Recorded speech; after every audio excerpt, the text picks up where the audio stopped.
Happy Macabre Monday, creeps. Hope y'all are feeling well. I'm feeling super awesome right now. I have my iced coffee. I have my Death by Flash Jared Leto merch rocking right now. Super freaking appropriate for Macabre Mondays. We are gonna go to downtown LA. We're gonna go to the place that was the beginning of Hollywood. If you were anybody, it was where you went to go dance with Valentino and be seen and maybe make some deals. And it's where dreams started coming true for this town. And then just some death. But we're going to the Alexandria Hotel, guys. Get excited. Woo! The history of the Alexandria Hotel. Okay, so it was built in 1906 by the awesome architect John B. Parkinson of Parkinson and Bergstrom. Before that, he actually designed one of my favorite buildings in downtown Seattle in Pioneer Square called the Interurban Building. Now I think it was Seattle's first bank building. So way to go, Parkinson. It was financed by Albert Blakey or Blick and Robert Rowan. And Rowan, huge fan of his. There's the Rowan building in the Bank District downtown. It was originally built to be an 8-story luxury hotel, but then in 1911, because it was just so successful, they added a 12-story addition. But that's not all that was happening with the building. So actually, in 1905, during construction of the building, William Chick, who was just, right next door with a livery stable or a livery stable, whatever. He had a stable, okay? And he was like, screw my stable. I'm going to tear this down. I'm going to get in with these freaking people, and I am going to add on to this building. So he did. He built an additional wing to the Alexandria, but maybe wasn't the most smart man on the planet, because he thought, oh, this is always going to work out for me. So he didn't build any independent stairs or elevators to go to his wing. It was just all the hallways continued into his wing, which, as you'll see, doesn't work out so well for him. So everything's going splendid at the Alexandria, but then Blakey, or is it Blick, whatever, he goes down. Okay, he was on the Lusitania in 1915. He died. The missile hit it. It went down with the ship. And then shortly after Rowan died, the Widows took over it in 1919, sold it to the Ambassador Hotel Company. The Ambassador Hotel became the Ambassador Hotel Company. They had it, then it changed hands a couple times until eventually in 1932, totally went bankrupt. And it closed. And they ended up having to sell crap ton of the beautiful interior, including the $1 million rug that we'll talk about in a couple seconds here.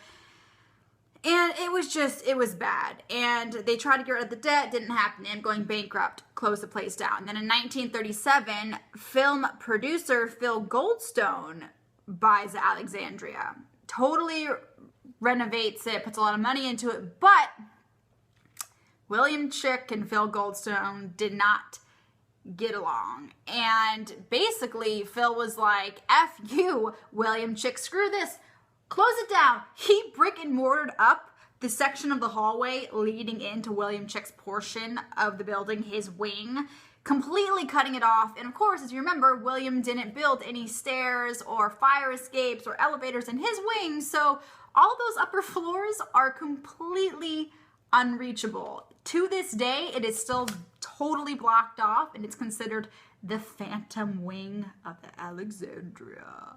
Okay, so when the Alexandria was first built, Hollywood wasn't what it is now. I mean, it didn't even really exist. Grauman's wasn't there. Nobody came here and went into Hollywood.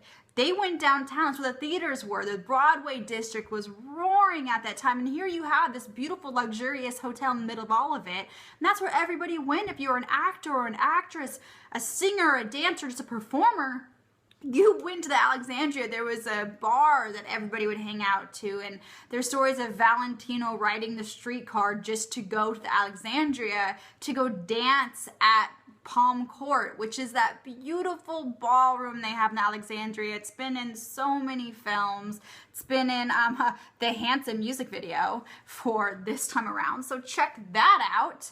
And I mean, then it was called the Grand Ballroom at one point, and the Continental Room, and it's got that beautiful stained glass ceiling and the chandeliers. And I really think that this is kind of when the Alexandria probably started getting its reputation for hauntings and sadness and suicide, because you always hear stories in LA and Hollywood is, you know, there's a lot of hope here and it's a very hopeful city, but masked underneath that, there's this cloud of sadness and depression of people come here with dreams and a lot of them don't achieve it and it ruins them. So it's also a city of heartbreak, depending on how you look at it. And the Alexandria was that. I mean, its heyday was only from 1911 to 1922. Rough times, but it was also the beginning of everything. You had Charlie Chaplin, who people said was always there. He always held suites at Alexandria, as did Valentino. But he would be in the lobby just performing for people. In fact, people said so many deals happened in the lobby of the Alexandria. The main rug that's unfortunately since been sold at auction to save the hotel was called the $1 Million Rug, because so many deals happened on that rug. But then the Biltmore was built, and it was a little bit more advanced, a little bit classier, bigger than the Alexandria, and everybody started going there, and that in itself is so sad, and to me, in such a metaphor of Hollywood, is it's always the new best thing. And then you have that one guy or building that's standing there. It's like, hey, but what about me? And the Alexandria is that. I mean, it had 10 good years, 11 good years almost, you know, and then it was over. And it makes me mad, because you go to a place like the Roosevelt in Hollywood, and they preserved it. It's beautiful. It's still running. But the Alexandria now, it's SRO housing.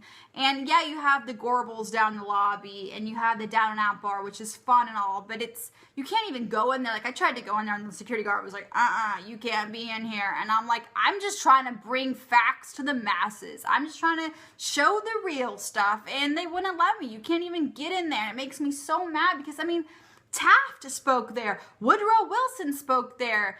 It's such a part of Hollywood. It's such a part of our history. And we can't even get in there to admire it, because they just let it fall apart. And it pisses me off.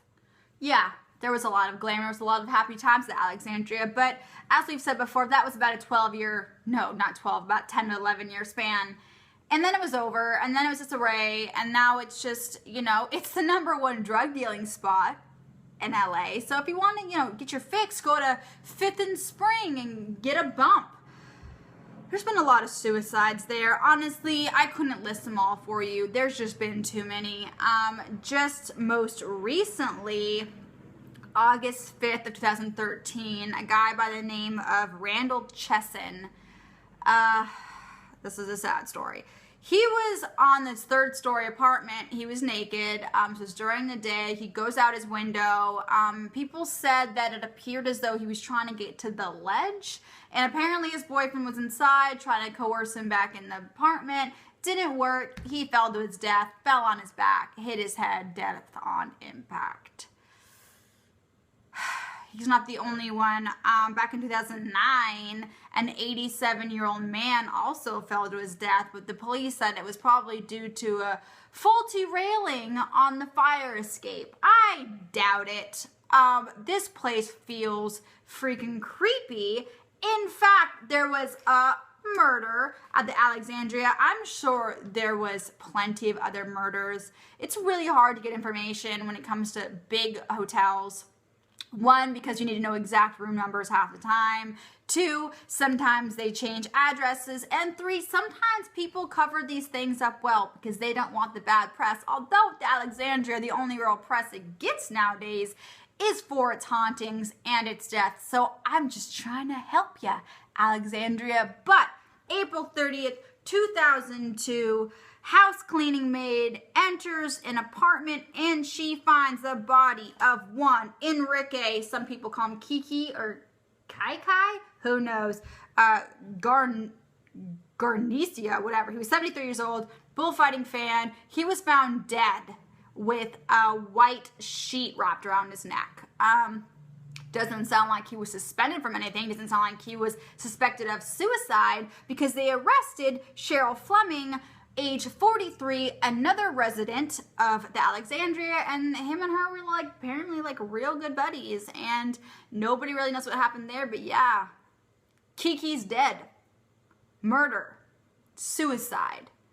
Alexandria. Ghosts at the Alexandria Hotel are basically, you would honestly, if I'm going to be honest, I feel like there's probably as many ghosts as there have been people that have passed through those walls. I have gotten the privilege a couple of years ago of getting to walk some of the halls of the Alexandria, and it's creepy as hell. And it might be the dilapidated furnishings, the peeling wallpaper, the fact that there's a phantom wing, the fact that so many people go there to end their lives, get high. It's just, it's a building of hopelessness. And you feel it. You feel it in the walls, and apparently there's a flapper that rides in the elevator. Apparently there's people still dancing to those swinging jazz tunes in the Palm Court. Apparently there's an angry young teenage guy that's just hanging out in front of Charlie Chaplin's room. There's two mobsters hanging out in the basement where there's tunnels. Was there a speakeasy down there? Was that used for drug trafficking? I don't know. I'm gonna assume yes, because I would like to think that's what happened, because I love me a good speakeasy. Anyways, apparently there's a little girl that roams in a little white gown. There's a woman that roams in a black gown, and who the hell knows what roams around the phantom wing? Because who knows what's hiding in there? Dreams, death, disease, plague, riches, treasure, pirates, who knows? Closing thoughts on the Alexandria Hotel. It's beautiful. To me, I still get starry eyes when I think about the fact that I moved to LA when I was 18 years old to chase a freaking crazy ass dream. And to me, the Alexandria it's that dream. It's that dream in the most macabre sense, because it does represent hopelessness and sadness and how things can so easily go wrong. But then you walk a couple blocks and you see the Biltmore, which is a reminder of all the things that can go right in this town. I would definitely say go visit it. It's a piece of history. It's beautiful. The outside still got beautiful architecture. There's like awesome like lion gargoyles. Maybe if you want to walk around the Alexandria, my biggest tip to you was go to the Down and Out bar, have a drink, stare at some celebrity mugshots, maybe go see a band, and then say, oh, I need to use the restroom, and then just wander. And then maybe I'll see a ghost, and then maybe you can comment on my video down below and say, hey, Malia, I saw this ghost, and here's my story, and then maybe I'll talk about it. But definitely go to Alexandria. It's terrifying, it's creepy, it's beautiful, it's everything I love. Quick shout out to my friends over at diedinhouse.com. I would not have had the information that I had today if it wasn't their amazing research. So if you're interested, if you want to know if people died where you're hanging out, then hey, go over to diedinhouse.com and find out. So before I go, I just need to say that I struggled a lot with making an episode this week, or do I not make an episode this week, because the passing of Robin Williams struck a really big chord with me. One, because he's Robin Williams. He's one of my biggest inspirations ever. I would not be doing what I am doing or trying to do what I am doing if it wasn't for his manic brilliance. He inspires the creativity in the world, and the outpour of heartbreak is evidence of that. And secondly, because I have suffered from depression my entire life, and I have definitely had suicidal periods that thankfully I was able to find the strength to find my way out of. And in a lot of ways, my attraction to the macabre has been my way of dealing with those thoughts. It's blasting myself with it to shock myself into realizing that's not what I want. That's not the path that I want. And I know this show, we talk a lot about death and suicide, and we almost make light of a very dark situation, but I beg you, if you are feeling depressed and suicidal, please, please seek help. Sometimes that sounds like the easiest thing to do, and it can be the hardest thing, but know there are options out there. There are people to help you, and everyone around you probably loves you more than you realize. And sometimes there's those days where you don't feel like you can go that even next minute, but know that you can, and it always gets better. There is always lightness after darkness.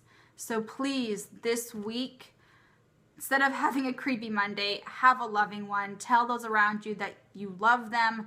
Love yourself first and foremost.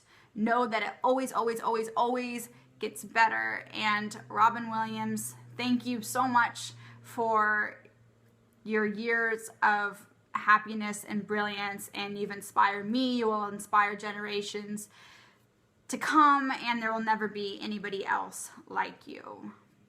Have a safe and loving Monday, y'all. Thank you for watching.